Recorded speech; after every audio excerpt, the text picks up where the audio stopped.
आज हम जानेंगे कि नेचुरल जस्टिस अर्थात नैसर्गिक न्याय या प्राकृतिक न्याय क्या होता है और इसके बारे में हमें जानना क्यों जरूरी है। जब भी कोई एम्प्लॉई मिसकंडक्ट अर्थात कदाचार करता है तो उसे आरोप पत्र देकर उसके खिलाफ जांच प्रक्रिया शुरू होती है और जांच प्रक्रिया जब समाप्त होती है तो ऐसा कहा जाता है कि जांच अधिकारी ने जांच करने में या जो दंड उस एम्प्लॉई को दिया गया है वह प्रिंसिपल ऑफ नेचुरल जस्टिस अर्थात नैसर्गिक न्याय का उल्लंघन करके दिया गया है। तो इसी वजह से हमें इसके बारे में जानना चाहिए कि नेचुरल जस्टिस अर्थात नैसर्गिक न्याय किसे कहते हैं। तो आइए शुरू करते हैं। नेचुरल जस्टिस अर्थात नैसर्गिक न्याय को एक धारणा के रूप में माना जाता है। विद्वानों ने इसकी संकल्पना भिन्न भिन्न प्रकार से की है। विद्वान इसे प्राकृतिक विधि, दैवी न्याय, सार्वभौमिक न्याय आदि नामों से जानते हैं।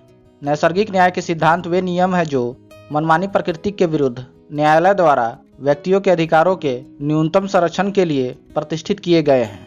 ये नियम मनमानेपन के विरुद्ध संरक्षण प्रदान करते हैं। नैसर्गिक न्याय सिद्धांत नैसर्गिक विधि पर आधारित है जो कि प्रत्येक व्यक्ति के हृदय की आवाज होती है।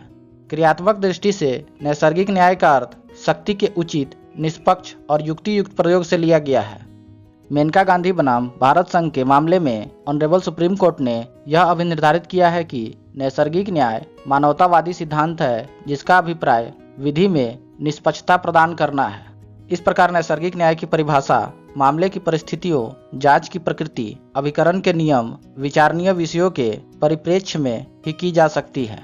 नैसर्गिक न्याय धर्मनिरपेक्ष जीवन का सर्वव्यापी तथ्य है और इसको महत्व दिए जाने से विधायिका, प्रशासन तथा निर्णय को नया जीवन मिला जिससे औचित्यपूर्णता जीवन का पथ बन गया।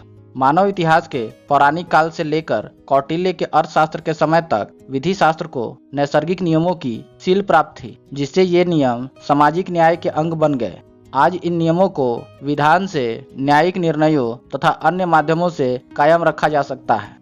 अब हम देखते हैं कि नैसर्गिक न्याय के नियम क्या है। नैसर्गिक न्याय के दो नियम अब तक स्थापित हो चुके हैं। पहला है पक्षपात के विरुद्ध नियम और दूसरा है दूसरे पक्ष को भी सुनो। इसमें एक महत्वपूर्ण मैक्सिम्स है ऑडी अल्ट्रन पैट्रम अर्थात सुने जाने का अधिकार, अर्थात किसी को भी बिना सुने दोषी नहीं ठहराया जा सकता। अब हम देखते हैं कि पक्षपात के विरुद्ध नियम क्या कहता है। इस सिद्धांत का यह अर्थ है कि कोई अपने स्वयं के मामले में न्याय ना करे, अर्थात कोई व्यक्ति उस न्यायाधिकरण का सदस्य अथवा न्यायार्थी होने के लिए अयोग्य होगा जिससे वह संबंधित हो। किसी न्यायाधिकरण के लिए यह आवश्यक है कि जब कोई न्यायिक कल्प कृत्य संपादित कर रहा हो तो निष्पक्ष हो। यदि कोई न्यायाधिकरण इस नियम का पालन नहीं करता तो उसका निर्णय रद्द हो जाएगा। अब हम इसके दूसरे नियम को समझते हैं जो कि है सुनवाई का अधिकार। नैसर्गिक न्याय का दूसरा मौलिक नियम यह है कि उसे पूर्ण रूप से सुने जाने का अधिकार प्राप्त हो सके। उसके विरुद्ध जो भी आरोप लगाया गया हो उसके बचाव करने का उस व्यक्ति को पूर्ण अधिकार होना चाहिए। नैसर्गिक न्याय के सिद्धांत में किसी व्यक्ति के विरुद्ध प्रतिपरीक्षण का अधिकार प्राप्त हो। यदि किसी व्यक्ति को अपने बचाव का समुचित अवसर प्राप्त नहीं होता तो ऐसा विनिश्चय नैसर्गिक न्याय के विरुद्ध होता है तथा न्यायालय उसे अमान्य घोषित कर देगा। तो इस प्रकार से हम देखते हैं कि नेचुरल जस्टिस अर्थात नैसर्गिक न्याय में दो बातें निकल कर आती है।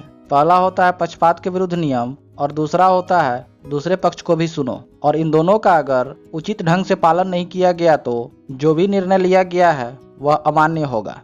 तो अब आप समझ गए होंगे कि नैसर्गिक न्याय किसे कहते हैं।